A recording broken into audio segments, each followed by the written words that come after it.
does it want to achieve? And I think those questions need to be answered in the same discussions as talking about APEC membership and things of that nature.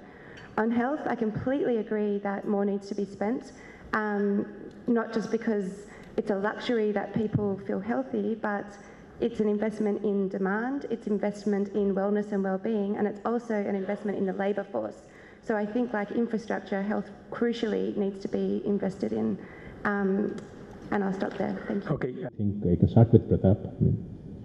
So I'll be brief and address just two questions. One, I think the clarification about UGC was absolutely spot on. And I didn't say it was a half cut in financing of higher education. It has been reallocated. Some of it has been reallocated to HEFA, the Higher Education Financing Authority. What I did say was, it is a diminution in commitment to public universities. And if you actually look at what HEFA is planning to do, frankly, it's a nonsensical idea. So what is HEFA's mandate? As stated, right? Let's see how it works out, is to leverage public funds for more CSR into God knows what kind of entities. And I'm actually quite convinced in higher education, this underlying assumption that you could do something equivalent of a roads type of PPP is a bad idea. I mean, because it creates very incompatible set of accountability structures. So to me, that reallocation, I think, is a signal of waning commitment, which, to be fair, is not a creation of this government, but a signal of a commitment to, in a sense, the diminution of public universities, not one in specific. Some central may actually go better. And given what's going to happen with the pay commission and its effects on state universities, right? 6th pay commission, you essentially got a recruitment freeze then for almost 20 years, because that's how they coped with the commission payments. Let's not kid ourselves that even though there's not been an absolute cut, the architectural form in which it's been allocated does signal a weakening of public universities. But thanks for that clarification. Just one thing in response to Sujit. You're absolutely right. I mean, it's not about, and certainly I have no locus standi or competence to question the issues of the accuracy of the GDP numbers or so forth. But and you were right to raise this question about what are we comparing with what. If we used an IIP number 5 years ago and that was legitimate, and the inference drawn from that, what is right? All I was saying was that in the presentation of the arguments, and we have to diagnose why this is the case, the phenomenon you're describing is exactly what's happening, right? It's this inconsistent picking and choosing, right? So when we want to feel good, it says 7.75%, right? And what you need, because you don't have that time series, because in the aggregate, if you're comparing 7.7 this with the old 5%, you actually have a problem because you can't compare the same thing, right? So in that sense, and Mayur said that is leading to a systematic sort of misdiagnosis or a confused diagnosis, right? Those who are making the argument that you, let's say, need more public investment or stimulate demand or whatever, they're making a certain assumption about what that real dynamic actually is. And I think it behooves the government at least and to actually make all of that clear. So in some senses, I'm actually agreeing with you, but that leads to very complicated politics of what are you trying to claim credit for and what are you trying to fix? Okay, Ratin, would you like to address some of the I questions? think it may be appropriate first to just clarify something. I was with the Minister of State for Finance at a Deutsche Bank meeting yesterday. He said something very interesting. He said it publicly, so I'll tell you. He said this government is a right of centre government. I'm quoting him. And he said it is a government that believes that the economy is supply constrained, not demand constrained, and therefore it believes that what needs to be done is to expand investment, not consumption. Now, I wish the government would do a better job. Look at a finance ministry tweet, it's disgusting. But of articulating its own premises, that was well articulated. It's not his fault that the Babus can't understand or articulate. He did say this. So, for taking on from Pratap's point, I have always said I do not believe that in the medium term, on the current growth rate, we can grow at beyond 8%.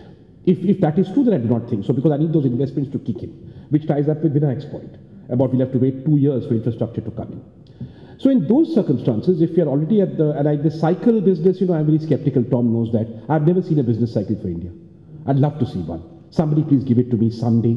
Give me a proper cycle like I see in other countries. Everyone talks counter-cyclical, top of cycle. Our whole Bombay has become addicted to using buzzwords. Nobody in Bombay has ever produced a cycle. So I would like to see this cycle. Other than the RJD, I don't see a cycle. Samajwadi Party, sorry. So forget the cycle. I'm saying that I think we are at the peak of the growth we can achieve with the supply infrastructure we have. That being the case, therefore, it makes sense to be prudent in this budget about not raising growth further. Now, if the government chooses to say that we can do a 10% next year, I profoundly disagree, and then there is collateral damage, as you rightly pointed out. So that's one. I would like to respond to Ashish's points because they're coming from industry. There's a big concern with industry about these things. Look, how on earth do you think this government managed to retain 3.9%, meet its fiscal deficit target this year? When we were doing the math in September, October, I've talked to you about this, I've talked to Bombay, it looked very difficult. It looked like the government would have to find expenditure cuts of 0.15%. They have. We knew that disinvestment was not going to work. And then something happened. What happened essentially was that indirect taxes showed a buoyancy to sort of lack of buoyancy to GDP, the other way around, which was quite magnificent to nominal GDP, right? And direct tax collections ended up being rather better than we thought, with a perceptible diminution in taxpayer harassment. Oil prices. And these lovely oil prices, but there we have a cushion. There we, and taxes went up, but that was a policy decision, sir.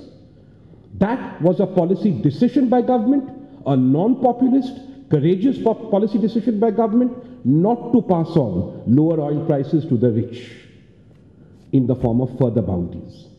And it would be nice if we acknowledged that. So I'm not so sure that the government is not able to take tough policy calls. We can, but that's a tough policy call. Look at the counterfactual. I could have let it pass through. And then where would we be? So that was a tough policy call. It hasn't taken many other tough policy calls, but that certainly is a tough policy call. Look at pissing off the middle class is not easy. Look at this Provident Fund mess. So there we are. So I put it to you that there maybe what we are looking for here is a 0.4% decrease in the fiscal deficit GDP ratio. If I am able to secure 12 to 12.5% nominal growth through a change in my macroeconomic parameters, that will go some of the way. Some of the way we will get by cutting subsidies aggressively. Some of the way we could also get by making sure that our tax buoyancies, which we have calculated, are maintained, which are slightly more than 1, by the way. Slightly more than 1 in most cases, especially in service tax. And then we may fall short in some areas, we may improve in some areas. If you read what the finance minister has been saying, they are expecting, and I'm skeptical, but they're expecting a couple of one-offs in terms of non-tax revenue from previous litigation to come forth next year. They're saying that part of the anticipated increase in spectrum revenues is that litigation will sort and that money will flow into the budget.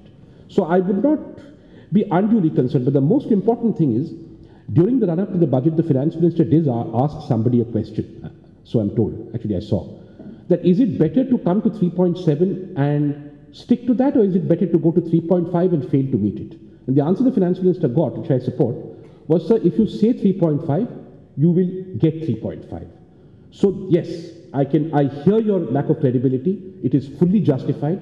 The process of government in this country is not one that lends itself to confidence. I don't trust government myself in my daily life, but the fact is that now that the government is in a process of trying to establish its credibility, I think the best discipline you have is a target that the government will be forced to take tough decisions to meet. So I think it will. I will move. I think that's answered all 3 of your questions in a generic way.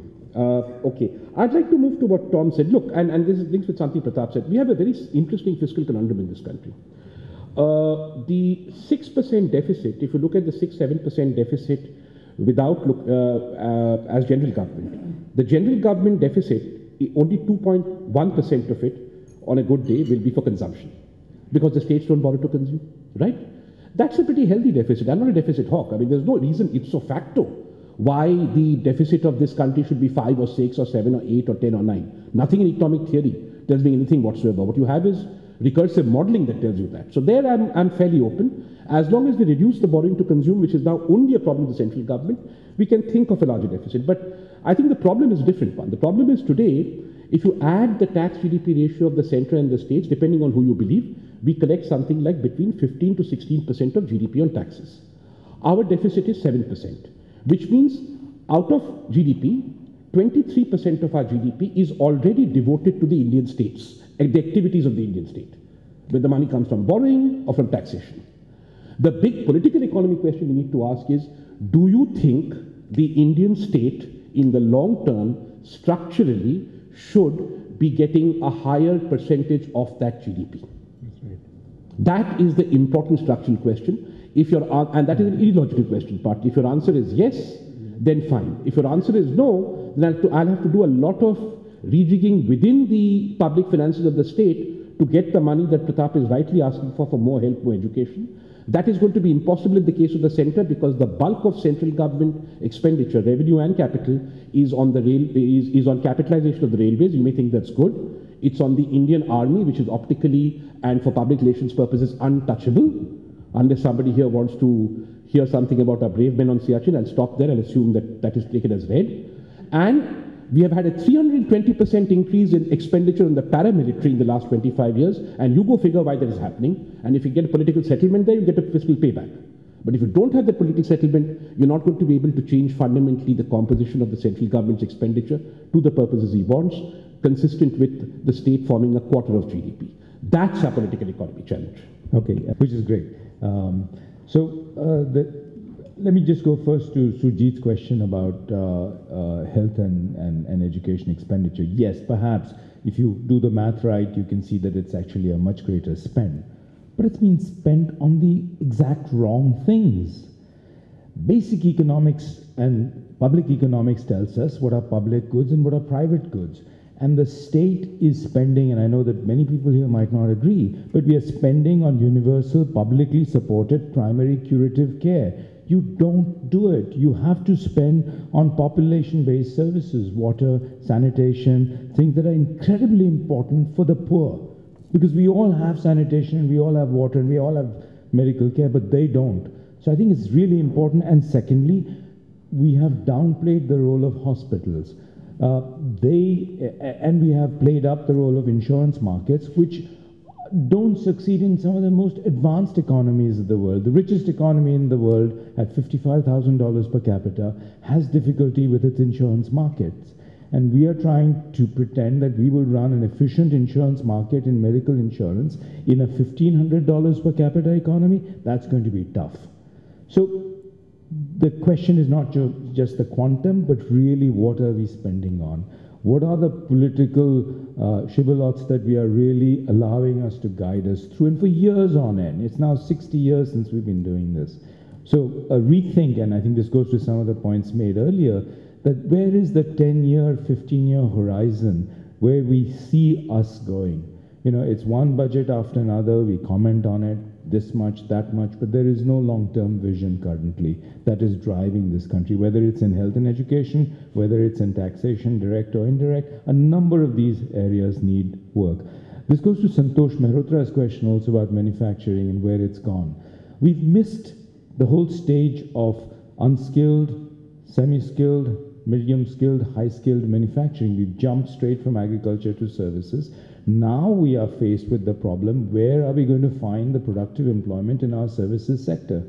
And so we now have to go back and say, oh, we better go back to manufacturing, and so make in India and make in this and make in that. But these are fundamental errors that were made back in the 60s, 70s, 80s, and 90s. And we are faced with this dual challenge that Pratap mentioned. We have to ride two horses. We have to still exploit the low-wage advantage that we have somewhat.